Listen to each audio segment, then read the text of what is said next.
By the way, I read that Cass Sunstein quote a few minutes ago, and I want to make sure I correct this. He said he was uncomfortable, not comfortable, but it was right on the screen, and I hope you caught that.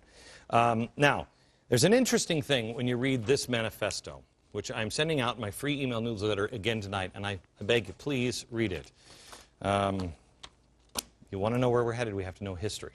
It's available at glennbeck.com. It is free. Sign up for the email newsletter. Now, when you read it, you'll notice that it's not about bombs. The ideology is what is important. And I showed you the stated goal. It is world communism and dictators. And that sounds crazy, I know. But let's list off a couple of recurring themes in this manifesto. They attack capitalism. They call capitalism in this imperialism. And they often speak about the struggles it causes. And they use any struggle as proof of hopelessness. They repeatedly talk about how you have no chance to succeed in this system.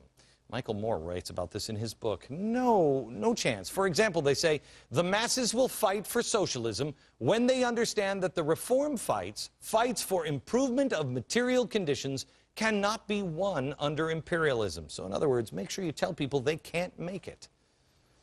These guys don't buy into the American dream, which is funny because most of them come from well-to-do backgrounds. Then another recurring theme in this is redistribution of wealth. Your stuff is not really yours. Quoting from their manifesto, listen to this. All of the United Airlines Astro jets, all of the Holiday Inns, all of the Hertz automobiles, your television set, your car, your wardrobe, all ready to belong to a large degree to the people of the rest of the world. Then there's class warfare, pit the rich against the poor, and liberation warfare, which is there's the oppressor and the victim. And we've got to save everybody by getting the oppressor. Then there is the globalism part of it and indoctrination. Indoctrination, he says, they write this, we will only reach the high school kids who are in motion by being in the schoolyards on an everyday basis. How do you get into the schoolyards on an everyday basis? Hey, here's a good idea. Why not teach?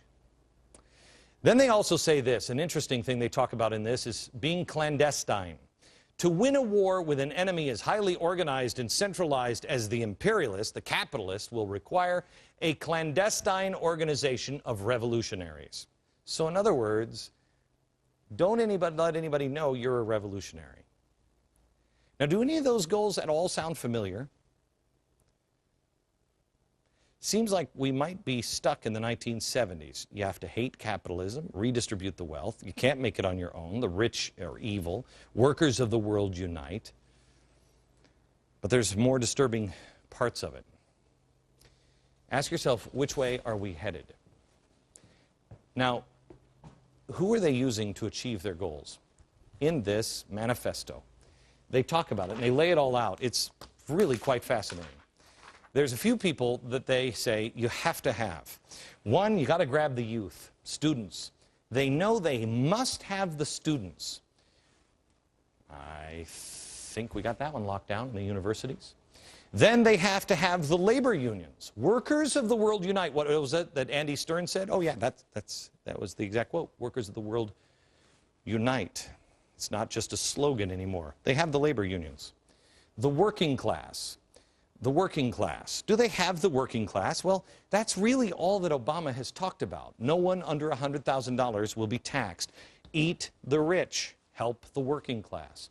Then there was the Vietnamese and others like the Vietnamese. But remember, this was written in 1969. Who could we replace the Vietnamese with? Who are the enemies of the United States? Anybody? Then third world nations. They talk about China. But how about if we replace this with, instead of China, Palestinians or Cuba or Venezuela? Then the oppressed, those that need liberation. Well, you have the African American. That's being stirred up right now. You have Van Jones screaming about Native Americans, give them the wealth, stop the oppressed of the American Indians. And what about illegal immigrants? What about Mother Earth being oppressed by capitalism? I want you to know the people who wrote this are 6 degrees separation from the president.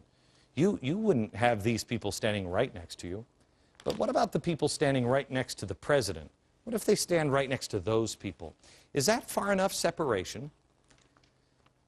We start tomorrow here to show you how it's being done today.